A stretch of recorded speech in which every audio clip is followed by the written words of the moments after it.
नमस्ते दर्शकों, हमारे चैनल में आपका स्वागत है। दर्शकों, हाल ही में भारत सरकार ने राष्ट्रीय शिक्षक पुरस्कारों की घोषणा की है और इस घोषणा में कुल 47 नाम उजागर हुए हैं और उन नामों में एक नाम है गीता माली का। गीता माली जो कि राजस्थान से हैं और राजस्थान में भी बाड़मेर जिले से। देश भर के घोषित नामों में से राजस्थान राज्य से मात्र एक ही नाम का चयन हुआ है, गीता माली का। आइए आज हम आपको रूबरू करवाते हैं गीता माली से। गीता जी, आपका स्वागत है। नमस्कार सर। सबसे पहले तो आपको बहुत बहुत बधाई। Thank you sir. कैसा लग रहा है आपको, आपके नाम की घोषणा भारत सरकार ने की? बहुत अच्छा लग रहा है सर। आपने कभी सोचा था कि मुझे राष्ट्रीय पुरस्कार मिलेगा? सर, राष्ट्रीय पुरस्कार का तो नहीं सोचा था। कुछ बड़ा करना है, कुछ अलग करना है, उस दुनिया की भीड़ से अलग करना है जो आज हो गया। दुनिया की भीड़ से अलग करना है, मतलब आप ऐसा कुछ करना चाहती थी जो अन्य लोगों ने नहीं किया। हाँ, तो ये भीड़ से हटके था मेरा भी, कुछ अलग दिखना चाहिए। भीड़ में तो हर कोई जाता है जी। तो उनकी किसी की पहचान नहीं होती भीड़ में जी। तो जो अलग होता है उनकी पहचान होती है। तो ये मेरे को पहले था, पर मेरे को नेशनल अवार्ड का ये प्रोसेस मेरे को पता नहीं था। कि ये तो बिल्कुल सुना था क्योंकि स्कूल में शिविर आती है कि ये सब अवार्ड होता है, कि प्रोसेस वगैरह कुछ पता नहीं था।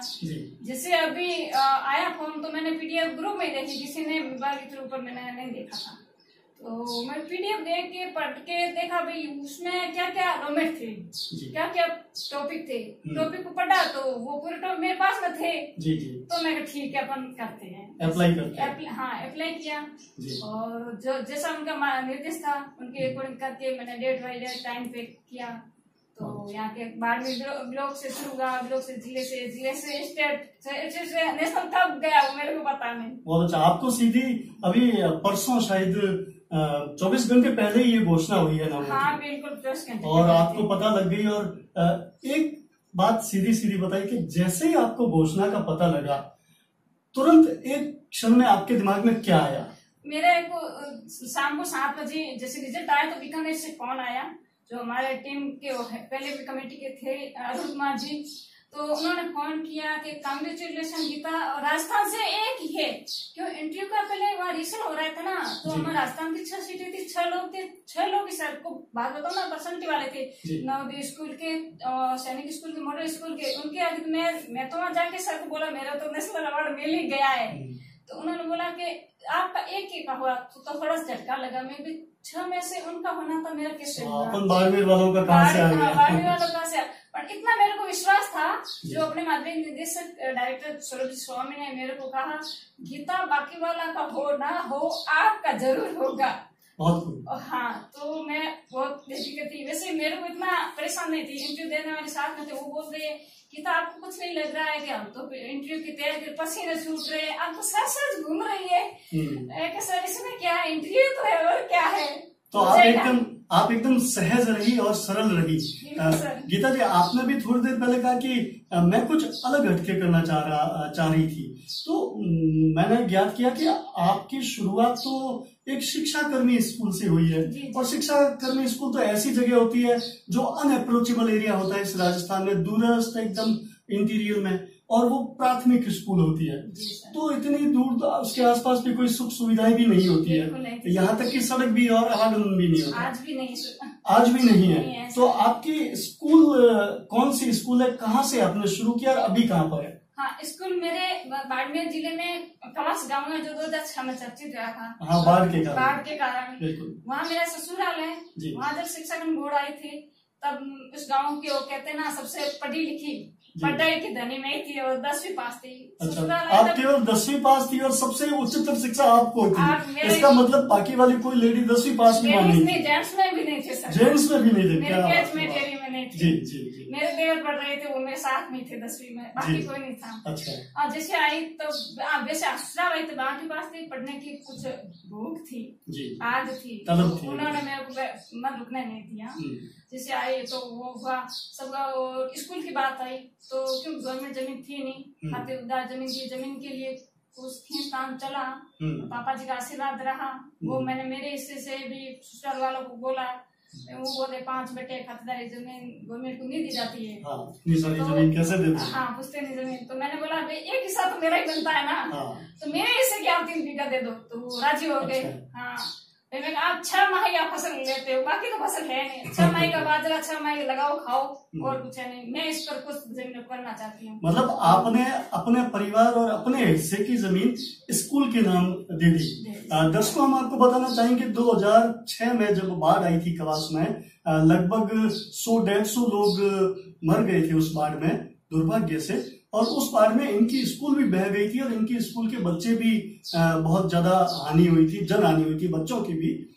उसके बावजूद इन्होंने अपने खाते की, अपने हिस्से की जमीन स्कूल के नाम डोनेट की और वहां स्कूल बनवाया। उस स्कूल का पूरा नाम बताएं आप। हाँ, मेरे स्कूल के बाढ़ की आपने जिक्र किया तो मेरे स्कूल के अध्ययनरत बच्चे 15 अगस्त का मैंने वो झंडा रोहण करके उनको मिठाइयाँ इनाम देके विदा किया था। 21 अगस्त मेरे स्कूल के अध्ययनरत 15 बच्चे पानी में बह गए थे। वो सबसे बहुत बड़ा दुख था, बहुत बड़ा वो। हाँ, मैं स्कूल की बात करूं तो मेरे स्कूल का नाम है राजकीय शिक्षा कर्मी प्राथमिक विद्यालय स्वरूपौनी मालिया कवास। बात करो स्वरूपौनी का, क्यों मैं उस गांव की बहू होने के नाते, हाँ। तो स्वरूपाराम जी मेरे दादी परदादी ससुर है। अच्छा। तो उनके नाम से तो बहुत अच्छा लगा। आज मेरे दादी ससुर का नाम बिल्कुल राष्ट्रीय स्तर पर आपके स्कूल का नाम, आपके दादी ससुर जी का नाम जा रहा है, राष्ट्रपति भवन में गूंज रहा है। बिल्कुल। बहुत खुश हूँ मैं इस बात से। मुझे कोई जमीन का कमी नहीं। स्वरूपानी मालियों की ढाणी कवास में राजकीय प्राथमिक शिक्षा कर्मी विद्यालय है। और यहाँ मारवाड़ में ये एक रिवाज है कि जो जमीन देता है लगभग उसके बाप दादों के नाम से स्कूल का नाम या ढाणी गांव का नाम भी रखा जाता है। तो राजकीय प्राथमिक शिक्षा कर्मी विद्यालय स्वरूपौनी मालियों की ढाणी कवास, जिला बाड़मेर, इस नाम से आपको आज गर्व हो रहा है कि इस स्कूल का नाम मतलब बहू होने के नाते भी, क्योंकि आपके दादी ससुर का नाम स्वरूपाराम जी रहा होगा, तो स्वरूपौनी मालियों की ढाणी, माली आपकी जाति है। बहुत कम समय में आपने राष्ट्रीय शिक्षक पुरस्कार के दस्तक दे दी।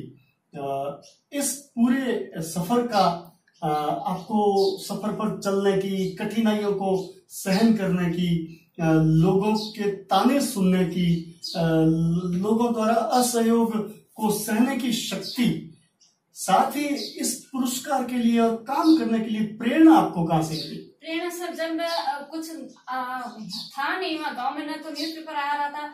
कभी मैं वहाँ पढ़ती थी तो कहीं मीटिंग में जाती थी, तो वहाँ मैंने न्यूज़पेपर देखा। तो न्यूज़पेपर में जहाँ शिक्षा का नाम आता तो उसको मैं क्या बोलता कटिंग करके मेरे डायरी में चिपकाती थी और बार बार पढ़ती, ये किसको पूछूं ताकि ये मैं भी कर सकती हूँ। तो इतने में मैंने सांस्कृतिक स्रोत प्रशिक्षण ऐसा लिखा हुआ मैंने पढ़ा। अच्छा। पढ़ा तो बाद में मैंने मेरे पीओ को, उस टाइम पीओ नहीं थे, नोडल थे, नोडल को या मीटिंग में कहीं जाती तो उनको पूछते ये क्या चीज है, ये क्या होता है, तो किसी ने बताया। तो इस पर बताया कि अपने ये बाड़मेर जिले में हेडक्वार्टर पर अपने चयनित टीचर है, तो नाम भी ओम जोशी बताया। तो ऐसे करते मैंने एक बार डाइट में ट्रेनिंग हुई। डाइट में मैं आई तो मैंने सांस्कृतिक स्रोत एवं प्रशिक्षण केंद्र का नाम आपने अखबार में देखा और उसके माध्यम से आपको लगा कि इसके बारे में इंक्वायरी की जाए। ये क्या है? पास में रखती कटेंगे, मैं जहाँ जाऊँ, जिसको अंग्रेजी में अपन CCRT बोलते हैं, centre for cultural resource and training, नई दिल्ली, और ये संस्कृति मंत्रालय के अंतर्गत एक विभाग है। तो इससे आपका जुड़ाव कैसे हो गया फिर? हाँ, तो बाद में मैं डाइट में आई तो उन्होंने बताया, नंबर लिया आपके सर, बाद में आपसे संपर्क हुआ तो आपने कहा ठीक है, आप इच्छुक हो तो आपका नाम सेलेक्ट करते हो। जैसे आपने नाम सेलेक्ट किया तो पहला इवेंट मैंने, आपने बताया कि ये अपने ऑल इंडिया में 4 सेंटर है, तो मैंने सोचा मैं पहले अपने नजदीक से शुरू करेंगे, बाहर का इतना था नहीं और डर भी था। तो मैंने उदयपुर को चयन किया और 12 दिन का मैं प्रशिक्षण लिया। वहाँ जाके वास्तव में देखा शिक्षा का वास्तव कुछ ऐसा दुनिया में है क्या, क्योंकि मेरे लिए तो दुनिया वही थी। पहली बार आप गई थी? पहली बार गई थी, और मेरी स्टडी ना तो मेरे को इस सीनियर स्कूल नसीब हुई थी, ना फिर कॉलेज, छोटी सी स्कूल थी, प्राइमरी स्कूल से मैंने वो प्रारंभिक शिक्षा प्राप्त की। वहाँ गई तो वहाँ मेरा SUPW कैंप में। अच्छा, SUPW का आपका शिविर था। वैसे बचपन में क्या अपने गाँव में वो कढ़ाई बुनाई वाला तो हुनर मेरे पास में था, वहाँ आगे जाते हुए वो मिल गया आर्ट एंड क्राफ्ट, मतलब बेस्ट चीजें से बेस्ट बनाना। अच्छा, वहाँ आपको CCRT में जो आर्ट एंड क्राफ्ट का आपने 12 दिन की ट्रेनिंग ली, वहाँ अनुपयोगी चीजों से उपयोगी चीजें बनानी सिखाई, और वहाँ क्या नया देखा, सीखने में क्या नई चीज बताई आपने?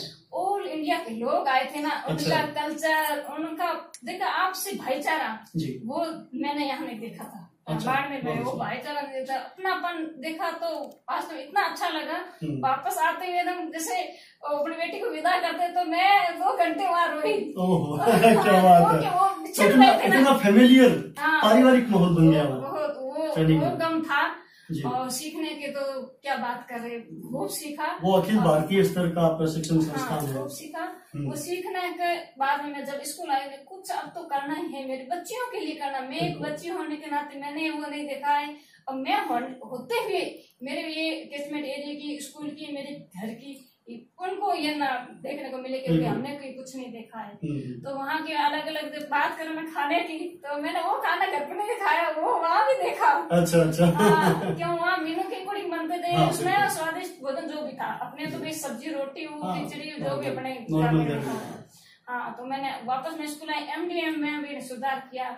जो फल नहीं थे चार्ट में, जो फल थे बच्चों को लिखा है ना, तो बच्चे ने क्या याद किया पता नहीं कैसे, तो मैं कहीं भी महंगे थे पर मैंने आधो दिया, 1/4 टुकड़ा दिया, पर बच्चों को स्वाद हाथ में वेट क्या होता है वो दिखाया। मतलब आपका कहना है कि आपने जो वहाँ CCRT की ट्रेनिंग में फ्रूट्स देखे, फल, खाने पीने की चीजें देखी, वो यहाँ के लोगों ने अपन ने सामान्यतः अपन उसको उपयोग में नहीं लेते हैं, तो आपने मिड डे मील कार्यक्रम में भी बाजार से वो चीजें लाई, भले महंगी थी तो भी, और बच्चों को उसका टेस्ट करवाया। बहुत ही नवाचार, यही तो देखिए, कोई आदमी राष्ट्रीय पुरस्कार तक यही नहीं पहुंच जाता, उसको कुछ इनोवेशन करने पड़ते हैं, कुछ नए प्रयोग, कुछ शिक्षा के साथ, समाज के साथ, संस्कृति के साथ, खेल कूद में।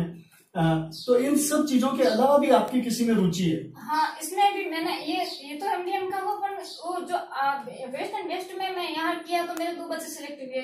अच्छा। हाँ, तो एक मेरे पेंटिंग में हुआ। अच्छा। हाँ, एक मेरे सिंगिंग में हुआ, दोनों को स्कूल से मिली है, और अभी तक रनिंग में। बाद में मेरे और आइडिया आया कि अच्छा, आप चयन उसके छात्रवृत्ति के लिए कह रही शायद? बिल्कुल, जो CCRT सालाना छात्रवृत्ति देती है, जी सर, उसमें आपने अप्लाई किया बच्चों से, आपके स्कूल के? अरे वाह, क्या बात है, 2 बच्चे सेलेक्ट हुए 2 बच्चे, आपको बहुत बहुत बधाई उसकी भी। Thank you sir. हाँ, बाद में वो वेस्ट एंड वेस्ट सिर्फ आर्ट एंड क्राफ्ट नहीं, उनको मैंने TL में कन्वर्ट किया। अच्छा। क्योंकि प्राइमरी स्कूल है, फंड तो है नहीं, और जिस एरिया में रह रही हूँ वहाँ पे बामा साहब भी दिहाड़ी मजदूरी करने वाले हैं। ठीक बात है, उससे कैसे अब हम कर सकते हैं?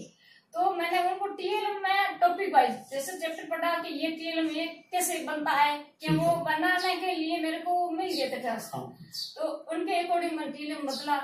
और बच्चों को मैं तो मतलब 20% कहती थी, बच्चे 80% काम करते थे, मैं सिर्फ आइडिया शेयर कर रही थी। बच्चे वैसे भी नेचुरल रूप से सृजनात्मक होते हैं, और अपने बाड़मेर की पता नहीं इतनी प्रतिभा धनी के बच्चे हैं। बिल्कुल, वो तो कच्ची मिट्टी है, उनको जैसे ऐसा मोड़ तो वो मुड़ जाते हैं, जैसे अपन उसको सही देंगे। और कहना भी अपना टीचर का मानते ना कि माँ बाप का। बिल्कुल, आप कहते हैं कि बच्चे हमेशा टीचर का ही कहना मानते हैं, माँ बाप का माने या नहीं माने, और उनमें प्रतिभा है वो कूट कर भरी होती है, बस उसको असली जामा उनको एक शिक्षक को पहनाना होता है, और ये आप बखूबी कर रही है। गीता जी, अभी आपके स्कूल में कितना नामांकन है? मेरे स्कूल में अभी 75 पास। 75, बहुत अच्छा। और जब आपने ज्वाइन किया था स्कूल तब कितना था? 0 से शुरू किया है।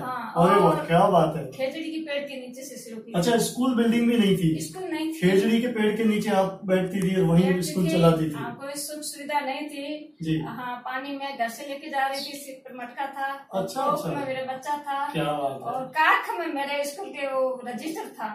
अच्छा। 2री क्लास का। आप कह रही कि मैं रजिस्टर हाथ में दबा के ले जाती थी, और वहीं पे वो हाजिरी लेना, पढ़ाना, और बच्चों के लिए पानी भी मटकी खुद उठा के ले जाती थी, उसी मटकी से दिन भर बच्चे वहां स्कूल रूपी खेजड़ी यानी वृक्ष के नीचे बैठ के पढ़ाई करते थे। कहने को ये गुरुकुल की बातें लग रही है, लेकिन ये बाड़मेर जैसे इलाके में आज भी कुछ इलाकों में आज भी ऐसा है, लेकिन अब चूंकि धीरे धीरे विकास हो रहा है, बहुत सारे प्रोजेक्ट, सर्व शिक्षा अभियान, लोक जुम्बिश, रमसा, समसा, ये सब आ रहे हैं, तो भौतिक विकास तो हो रहा है।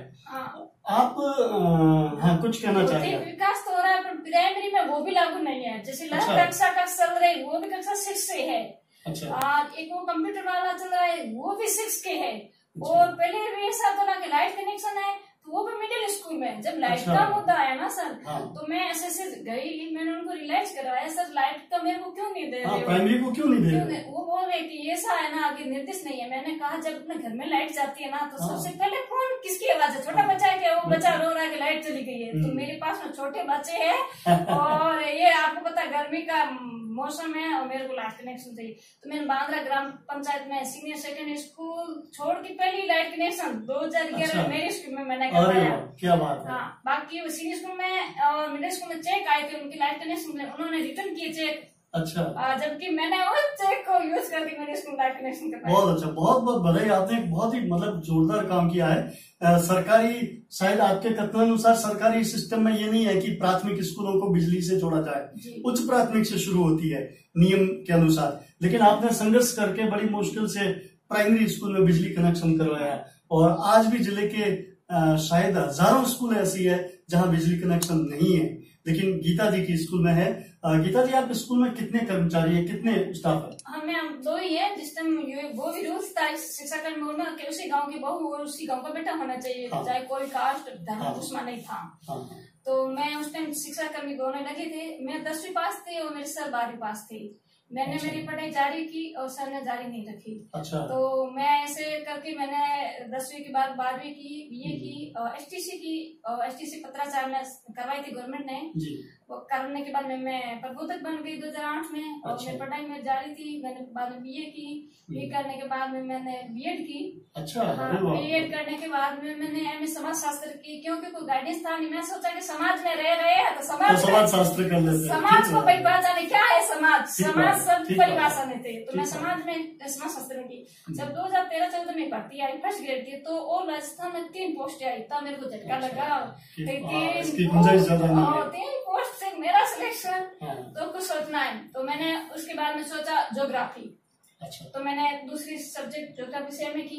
अच्छा। हाँ, वो 15 में की। अभी मैंने फर्स्ट ग्रेड का एग्जाम ज्योग्राफी में दे रखा है। अच्छा अच्छा। पर देखो वो तो बोर्ड का मास्टर प्लान, मैंने कुछ नहीं कर सकती। और मैं तैयारी खूब की। ये 2-3 बार बेटे आगे पीछे होने के बाद भगवान करे ये कोरोना का काल जल्द से हट जाए और भर्तियों का काम शुरू हो तो आपका उसमें चयन हो जाए, ऐसी हम भी ऐसे करने के बाद में मैंने जब ऐसे बाड़मेर जिले में वो आत्महत्या, बलात्कार वाला, गुड टेस्ट बेड टेस्ट वाला वो कार्यक्रम चला, मैंने देखा तो मैं कि ये क्या है, इसको कैसे निपटारा करे। तो दिमाग में आया कि कुछ ऐसा कुछ अपन सीखे। तो मैंने पुलिस प्रशासन से शुरू कर दी। अच्छा। उसमें क्या धाराएं होती है, क्या नियम होते हैं, क्या रूल्स रेगुलेशन होते हैं, तो वो पढ़ के मैं प्रभावित में हो। तो अपने क्षेत्र में अपने मेरे जो बच्चे आ रहे हैं उनको वो नहीं होके चपेट में आए। तो अभी मेरे चल रही है 2nd साल में। अच्छा, आपने मतलब ये लीग से हटकर होने वाली बात है कि आपने विभाग, शिक्षा विभाग से हटकर भी पुलिस महकमे से उसके संयुक्त तत्वाधान में आपने एक इस बारे में भी, क्योंकि इसमें समाज शास्त्र आपको बहुत सपोर्ट करेगा। समाज शास्त्र में बाल जो चाइल्ड क्राइम वगैरह होता है, चाइल्ड साइकोलॉजी है, ये बहुत ज्यादा सपोर्ट करता है अपने इस काम में।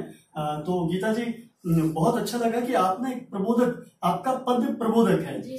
प्रबोधक और शिक्षक, बाकी जो राज्य सरकार में पद है वो सब शिक्षक है, वरिष्ठ अध्यापक है, व्याख्याता है, प्रिंसिपल है, वो सब है, लेकिन इन सब से हटके आपका एक प्रबोधक पद है। प्रबोधक में कितना वेतन आपको मिल जाता है? वेतन तो वही 3rd ग्रेड का है, नाम ही चेंज है। अच्छा, नाम चेंज है। वही मेरा 43,800 बेसिक पे है। अच्छा। और 3rd ग्रेड का वही है। ये सब मतलब आप बता रही है कि ये हटके काम किया, मतलब आज के जमाने चेंज ही जिंदगी है, परिवर्तन ही जीवन है। समय के अकॉर्डिंग मैं चाहती हूँ चेंज।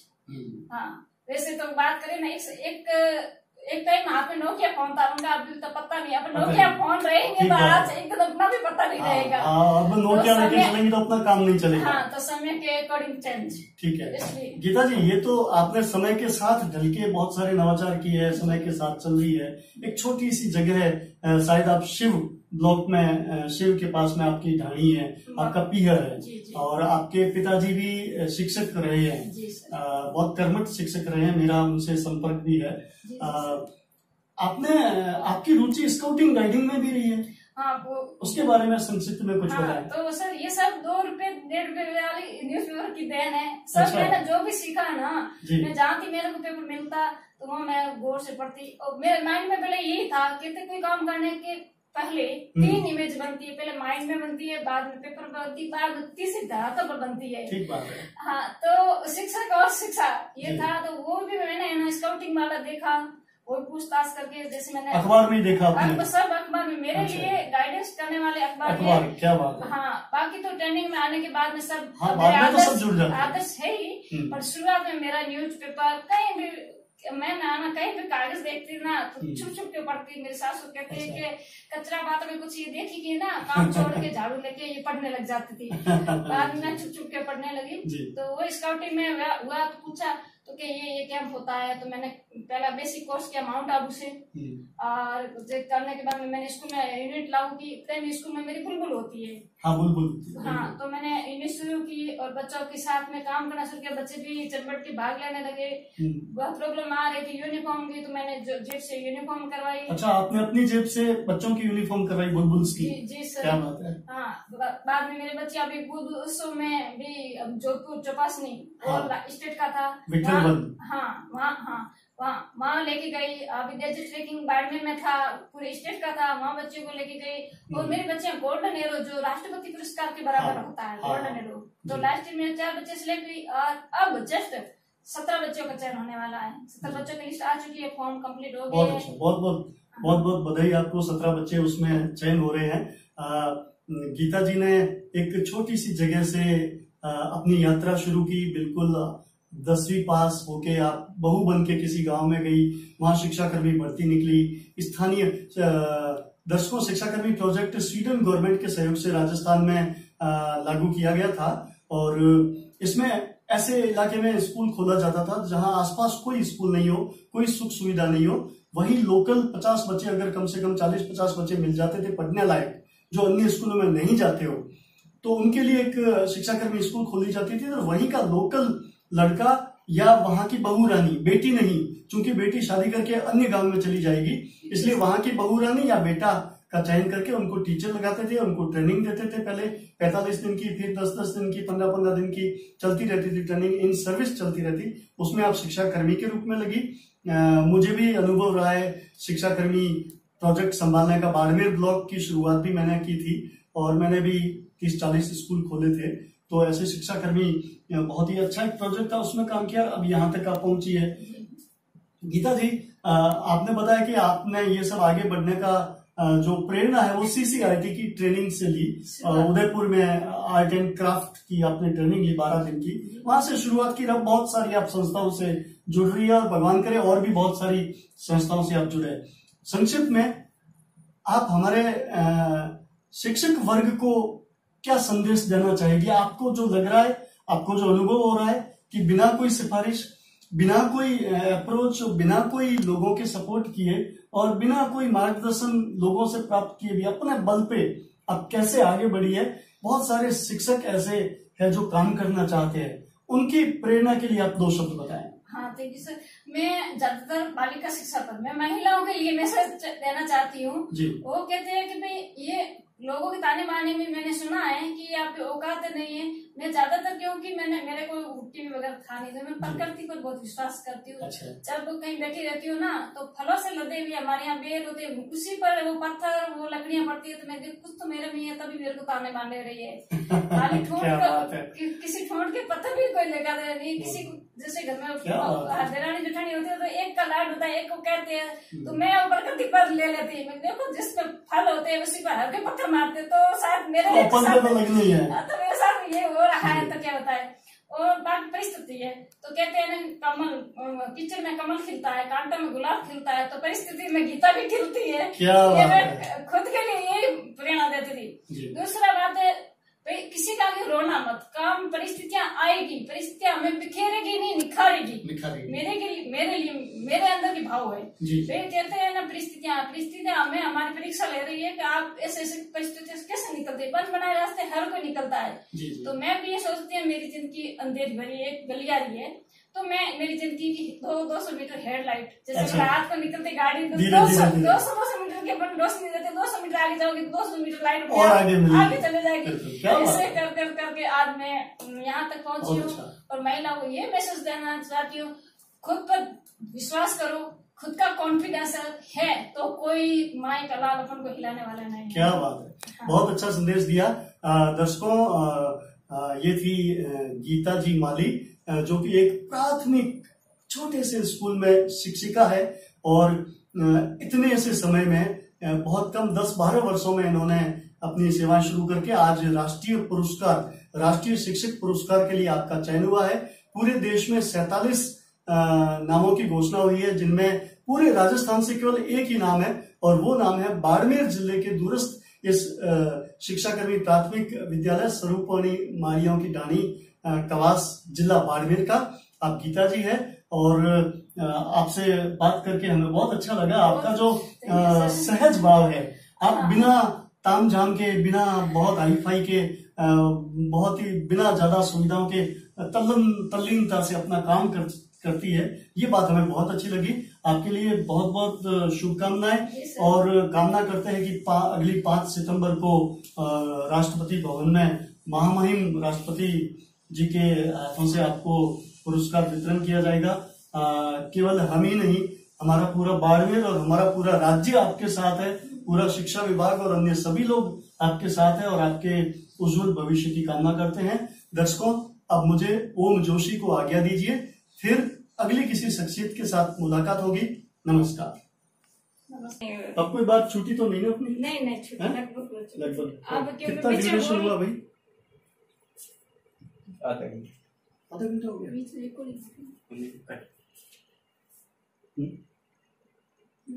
में बोल रही रिकॉर्डिंग हो रही, बीच में मत बोल रही।